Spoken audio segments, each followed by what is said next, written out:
Olá, eu sou Rita. Olá, eu sou o Silvio e esse é um bate-papo informal especial a respeito da Páscoa, não é, Rita? Isso, a nossa mensagem de Páscoa para todo mundo. Para todas as pessoas que durante o ano, né, nos assistem, nos prestigiam, né? E é a nossa forma também de homenagear o nosso mestre, modelo e guia, Jesus. Que é a estrela, né, desse feriado, né, desse dia tão importante, né? Então, você quer começar a falar da Páscoa? Da Páscoa, Por que a Páscoa, né? O que é a Páscoa? eu acho que é uma forma. A Páscoa para a gente, né, realmente é esse período no qual Jesus passou, né, por todas as suas dificuldades. Ele foi preso, ele foi julgado praticamente no dia seguinte, ele foi crucificado na sexta-feira e ele ressurgiu, ressuscitou, segundo a gente, reencarnou, segundo os espiritualistas, no domingo. Não é isso? Então... Mas a Páscoa sempre existiu, né? Já existia antes de Jesus, você sabia? Não sabia. Eu andei olhando porque eu também fico às vezes curiosa com algumas coisas que a gente fica repetindo, né? Mas às vezes não sabe exatamente do que a gente está falando. Quer dizer, a gente na verdade ressignifica as coisas. Então eu estava olhando e a Páscoa, essa troca, né, de ovos e tal, isso vem desde lá de trás, dos egípcios e os persas e os egípcios. E eles faziam isso, né, na primavera, eles trocavam ovos, que na verdade eram, naquela época, ovos de galinha, com o sentido da fertilidade. E porque na primavera, né, a vida se renova, né? A gente vê aqui, né, as plantas estão crescendo como loucas. Então a vida se renova. Então era um símbolo da fertilidade e davam esses ovos. Mais tarde, na Europa, começaram a fazer ovos de chocolate, na Alemanha e a França. E introduzirem o coelho também como símbolo de fertilidade. De fertilidade também, entendeu? E o coelho ia lá. Então, aí veio para os Estados Unidos essa tradição da Alemanha, né? Dos ovos de Páscoa, dos ovos de chocolate. Aí criaram essa coisa da caça aos ovos, aquela brincadeira para as crianças e tal. Mas isso era uma coisa que já ocorria antes. Só que com o advento de Jesus... Esse momento, né, essa época se renovou também, né, e se transformou né? Um significado muito maior, não é? Muito maior, porque aí a gente comemora nessa época. Então agora a Páscoa, a meu ver, se transformou e já as pessoas já nem lembram mais daquela história mais antiga e a gente foca mais mesmo em Jesus, não é? Que era o que devemos fazer, né? Alguns ainda focam muito mais no chocolate, né? Mas o nosso foco principal deve ser realmente Jesus e o motivo dele ter vindo e o que significou essa morte dele, da matéria, né? Do corpo dele. Aliás, eu tenho uma pergunta para você, porque eu acho que é uma pergunta de muitos. Porque é dito que quando Jesus, no caso, né, foi crucificado, os nossos pecados foram perdoados, é isso? É o que dizem por aí, né? Mas, assim, se a gente for acreditar na lei imutável de Deus, a lei meritória, né? Todos nós somos responsáveis por tudo que nós fazemos. Não tem ninguém, nem Jesus, nem Deus, que vá, né, se colocar no nosso lugar e resgatar os nossos pecados, os nossos erros. Se nós erramos, nós temos que fazer esse resgate, nós temos que voltar atrás, nós temos que consertar. Então, eu entendo como tudo isso que aconteceu e a morte, o desencarne de Jesus e ele reaparecer, não ressuscitar, porque para mim aquela mensagem era a mensagem da imortalidade da alma, que ele veio trazendo também. Então, para mim isso é muito forte, a imortalidade, ali é a prova da imortalidade da alma, né, do espírito. Ele desencarnou ali na cruz e depois apareceu, mas se fosse ressuscitado mesmo, cadê? Ele deveria continuar mais tempo, né? Não aparecer durante 2, 3 dias e depois nunca mais aparecer. Dias. 40 dias? Durante 40 dias e depois subiu aos 40 céus. Dias? Não importa, né? Porque alguns dias assim e sumiu, né? Então, a meu ver, não é uma ressuscitação, porque pela lei não existe isso. Não existe ninguém que tenha morrido e ressuscitado que a gente conheça. Como né? a gente não quer causar polêmica, a gente respeita, né, os cristãos que acreditam que Jesus ressuscitou.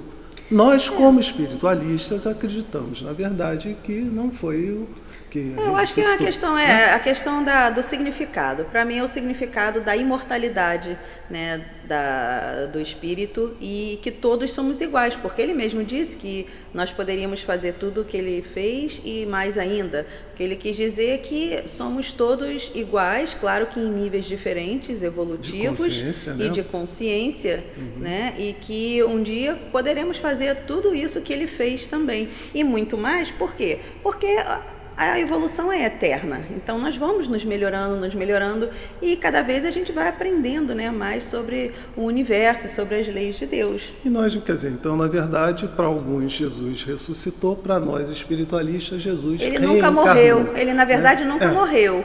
E o que eu acho que ele quis demonstrar, como você já disse, foi que nós sobrevivemos à morte física do corpo. Né? Eu acho que era importante que ele demonstrasse isso para que todas as pessoas, de fato, né? Porque nós temos aquela coisa de São Tomé, apesar de dizer que não temos, né? Então é muito importante a demonstração. E Jesus mostrou para a gente, olha, eu vou para a cruz, não sei o quê, sem problemas, né? Passo por aquilo que eu preciso passar no sentido missionário e vou mostrar para vocês que eu venci a morte. Pois é. E ele veio, na verdade, exemplificar a lei, né, em tudo. Que estava contida nos evangelhos. Sim, desde o nascimento, nasceu como todos nós nascemos aqui, nesse momento em que estamos, né, nascemos veio daquela da linhagem forma. de Davi, não é isso? E viveu como todos nós. Só que, claro, ele tinha uma evolução muito... Ele tem, né? Ele tinha, não, ele tem, ele está vivo. Ele tem uma evolução muito maior do que a nossa, mas ele passou por tudo, por todas as situações que nós vivemos, de trabalho, de tudo isso, e ele demonstrou a lei do Cristo perfeitamente. Foi o mais perfeito, né? O médium, que a gente chama o médium mais perfeito de Cristo, todos. né? Do Cristo, ele foi o mais perfeito. E uma coisa que eu vejo, Rita, principalmente quando eu vejo aquele quadro da Santa Ceia, e eu acho que eu já falei isso de uma outra vez, é que, na verdade, o caminho, né, de Jesus até a sua crucificação é o nosso caminho, só que não numa vida, né? Por quê? Jesus, digamos assim, né, ele cresceu em luz ao ser sacrificado na cruz. Mas nós, na medida em que encarnamos e reencarnamos, que reconhecemos os nossos erros e que vamos melhorando, nós vamos aumentando o nosso quantum de luz. Nós nos aproximamos da nossa essência angélica. Então Jesus, ele vem mostrar a nossa caminhada. E que não é uma caminhada numa vida, até porque nós não temos o desenvolvimento espiritual de Jesus. Mas nós podemos. É nossa herança divina alcançarmos a angelitude. É parte Sermos da lei, né? co-criadores com Deus, não é isso? É parte da lei. O progresso é parte da lei, a evolução é parte da lei. Então, assim, não tem como ser diferente. Então, todos teremos, né, o mesmo... Talvez a caminhada seja um pouquinho diferente para um ou para outro, mas o destino é o mesmo, né? E a origem foi a mesma também. E isso é importante porque isso é uma herança divina, gente. Por mais que a gente brigue com o nosso livre-arbítrio para contrariar a lei, né, não tem jeito, nós vamos de fato chegar à angelitude, e isso é muito bom. Então eu acho que a gente tem que agradecer muito ao amor de Jesus por todos nós, por ter descido, né, digamos, da sua morada celestial para estar conosco. Né? Ter feito esse sacrifício, e segundo, porque um anjo, né, encarnar, ele segundo já não precisaria mais encarnar. Ele demorou, sei lá, o equivalente a 1 milênio para adquirir, digamos, né, o perispírito, para ter as condições de encarnar. Encarnado aqui na Terra. Então, né? quer dizer, isso foi uma prova de extremo amor pela humanidade. Né? Então, seguir os ensinamentos de Jesus, tentar vivenciar com todas as nossas contradições, da melhor maneira, aquilo que ele nos ensinou e que consta do Evangelho, eu acho que é uma obrigação. É uma obrigação, né? Nossa, sim, é verdade. De novo, a gente sabe que é difícil, nós temos todas as nossas dúvidas, as nossas dificuldades, mas eu acho que a gente precisa tentar exemplificar e incorporar no nosso dia a dia, né, os ensinamentos de Jesus. É questão da gente se conscientizar mesmo, né, das leis e seguir as leis. É uma coisa que a gente normalmente luta muito em seguir certas leis. E as leis divinas a gente deve seguir corretamente, porque assim a gente até abrevia, né, esse caminho que para a gente é tão longo, mas entrando no eixo, né, andando de acordo com a lei divina, e isso aí vai se tornar uma caminhada assim mais fácil, né, menos dolorosa. porque Jesus sentiu as dores assim do corpo, mas ele sabia, a meu ver, assim, por dentro ele já devia estar, que bom, tô voltando, porque é muito dura essa vida aqui, né? E a gente fica muito preso quando a gente está encarnado, né? A nossa consciência, a gente não tem aquela clareza toda que nós temos quando vamos para outra dimensão, quando saímos do corpo. Então, ele, claro que ele devia já ter essa noção clara mesmo, encarnado, mas mesmo assim, deve ter sido um alívio para ele. Porque eu acho que ele, em relação a nós, ele tinha um trunfo, né, Rita? Nós aprendemos, por força do hábito, a ficar presos à materialidade, né? A acreditar que aquilo que a gente vê, que a gente toca, é o real. É o que existe, né? E Jesus isso. sabia que, na verdade, isso aqui é um ponto de transição. É só Estar uma encarnado é estar num ponto de transição. É uma passagem. Que os seres realmente evoluídos, eles já nem encarnam mais. Pois é. Eles já não estão mais atrelados à matéria. É. Como diria o Adolfo, não estão atrelados aos tesouros de César, que é o mundo da materialidade. Não estão presos ao véu de Maia, como diriam os orientais, ou à roda de Sansara, não é isso? Porque todo esse nosso apego à materialidade, né, tem a ver com essas coisas. Né? O mundo de Maia, a roda de Sansara. E a gente precisa transcender isso. E é exercitando no dia a dia, não é isso? Verdade. A nossa paciência, compreensão, a nossa compreensão, a nossa honestidade. Entender que se alguém faz algo que para a gente é reprovável, a gente já passou por aquilo também.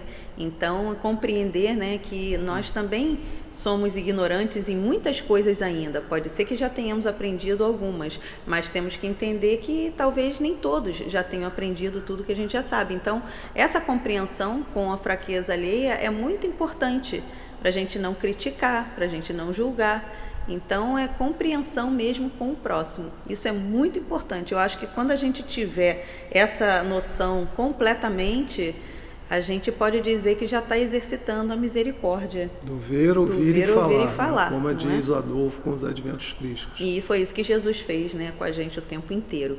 E nós precisamos realmente, se ele é nosso guia, nosso modelo, a gente precisa segui-lo em tudo que ele fez. Né? Então, eu acho que já está bom, né, Rita? Eu acho. Vamos Então, aproveitar e agradecer ao Mestre Jesus. Obrigada pelo seu exemplo, por nos dar isso, para nos dar esse amor todo, né? Nos transmitir esse amor todo. E obrigado por ainda estar por aqui, né? Porque ele é o governador do planeta Terra, né? Da humanidade toda. Então ele está sempre junto de nós. E que ele possa ajudar o céu Orlando a se materializar, né? E a se tornar uma realidade, não é isso? Já é uma realidade. Ok. Gente, mais uma vez, Feliz Páscoa, né, Rita? Feliz Páscoa a todos e vamos pensar no Jesus e em tudo que ele pôde nos proporcionar. Essa alegria toda de estar sempre conosco e esse amor. E é um irmão mais velho, né, Rita? Podemos dizer. Irmão. Não é um crítico. Como diz o Adolfo, ele é um guia. É isso aí. Saúde e paz, gente. Tchau, pessoal. Boa semana a todos.